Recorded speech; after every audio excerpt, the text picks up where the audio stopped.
So let's look at, in this video we're going to look at footwork. So there are obviously many styles of footwork which will depend whether you're doing taekwondo, whether you're doing boxing, whether you're doing grappling. You want to be able to grab the hands, you want to be able to inch in to do a grapple of some sort. In boxing, you're likely to want to keep your distance at the hand level. Kicking, you're likely to want to keep kicking distance, for instance. So we're not going to look at particular styles of footwork, but we're just going to look at the fundamentals.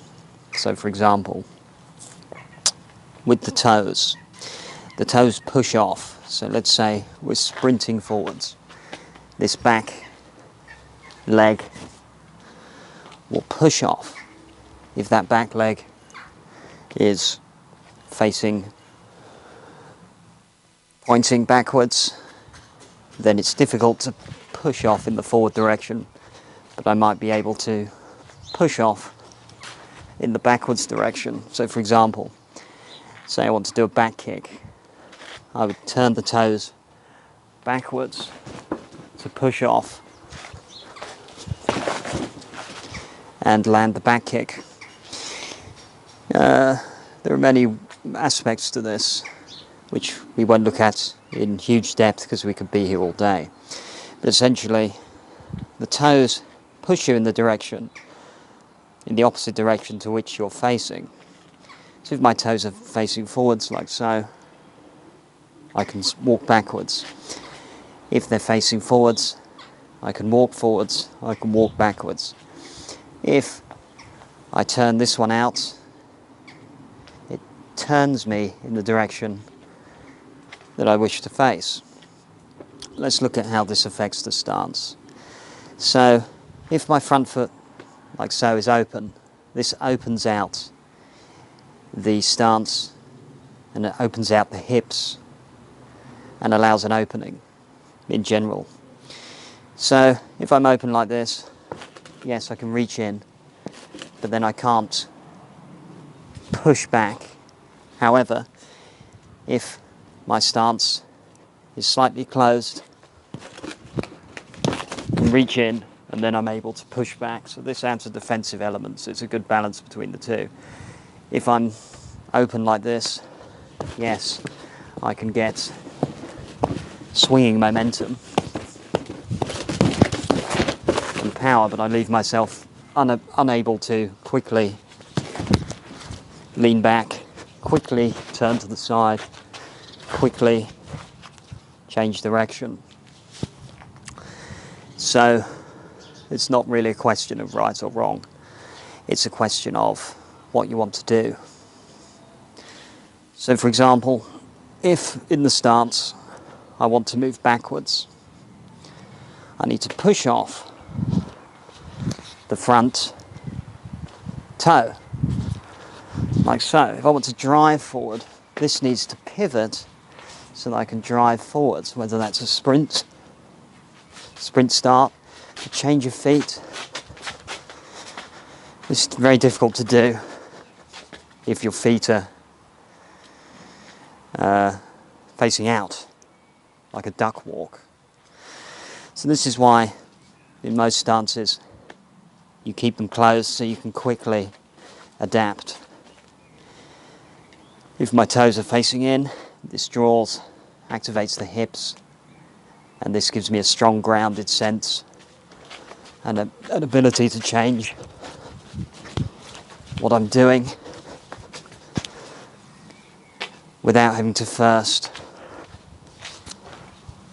change each time.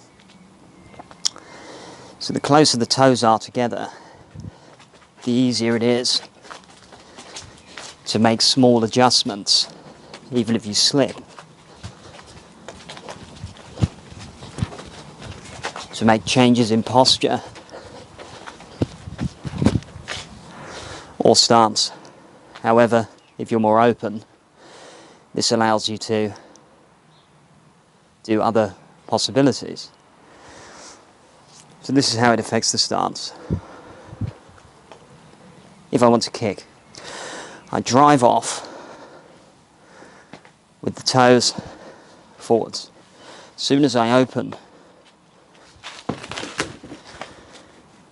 the heel, this allows me to turn the hips in.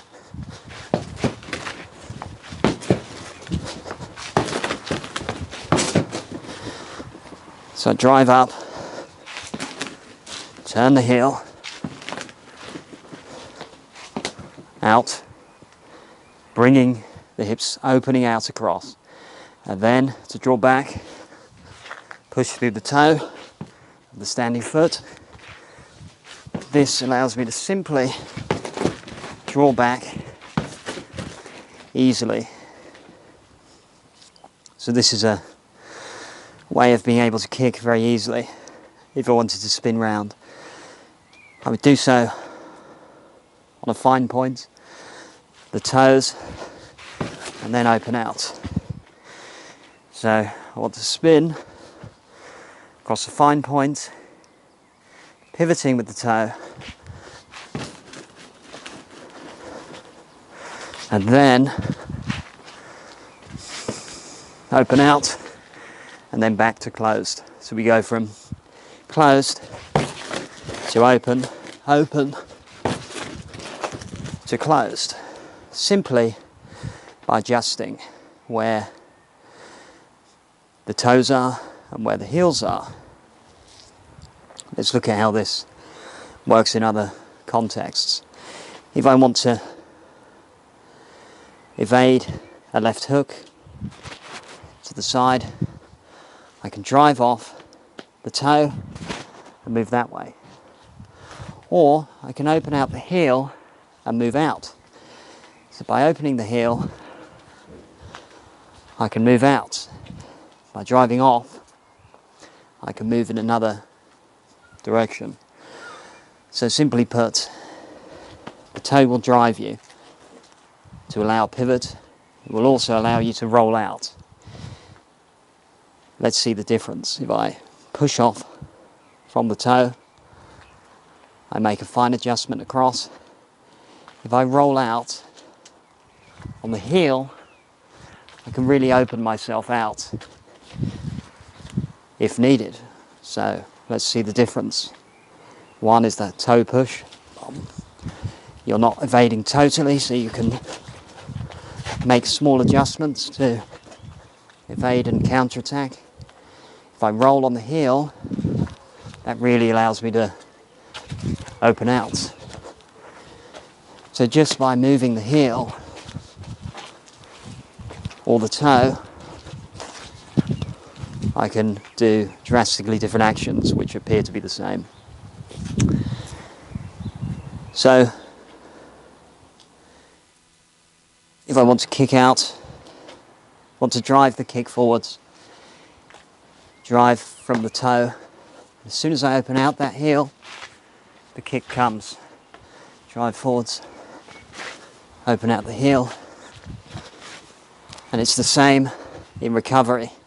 I kick and just roll back. There's an instant recovery. Instead of just falling forwards. So in recovery, kick, open out, turn this heel back by driving through the toes. If I just swing forwards, I just swing all the way across. However, if I cut that short by driving through the toes,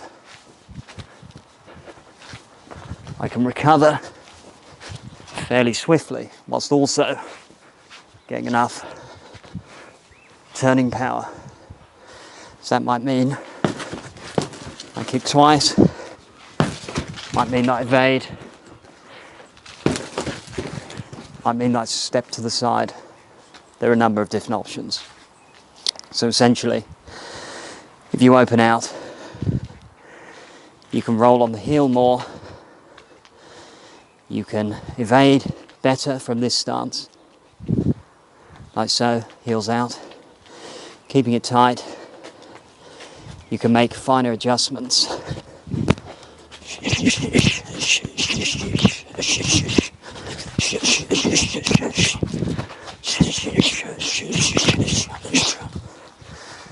To the posture, opening out. You can evade simply by turning the back foot. This allows you to actually turn and run, because this turns the forward foot. So there's always a relationship between the 2 feet as well as the heel and toe. So in a final example, as I'm training, I may wish to briefly open out, kick, come back to the closed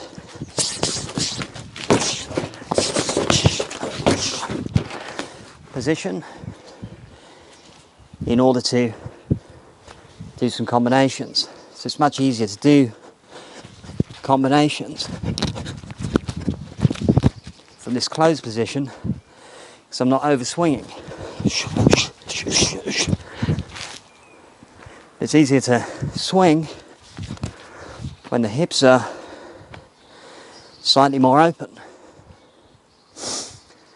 Opening the hips, of course, opens you to the groin attack or prevents you from moving backwards because you're already turned forwards.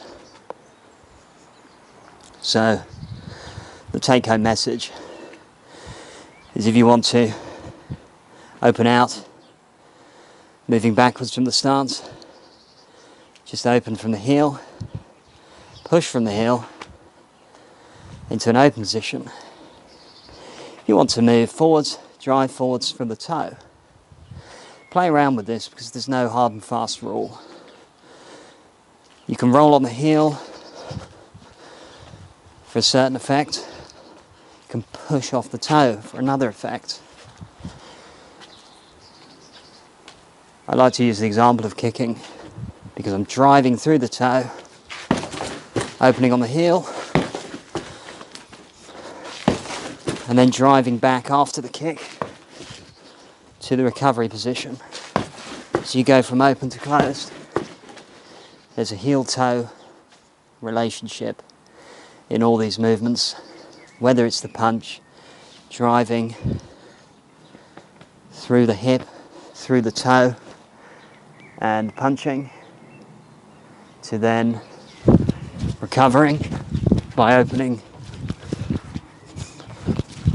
that front heel. You may wish to continue or move back. It depends on the situation. So essentially, we're opening out in the heel, closing in, and keeping tight, centered, and grounded, whilst mobile by turning the toes in. You can try a simple exercise. Hold on to the abdomen, just applying a slight pressure on the lower abdomen. If you turn your toes in, you feel a light engagement of the hips and abdomen. Turn them out, there's a more relaxed openness to the posture. So just through this simple exercise, we can see, just by standing, the effect it has on not only the mentality but the physiology of the body, because in the foot, according to reflexology, which we won't go into in detail, the aspects of the foot mirror the physiological organ system and body as a whole, which corresponds to a link between the two. So whatever's happening in the feet is happening in the body,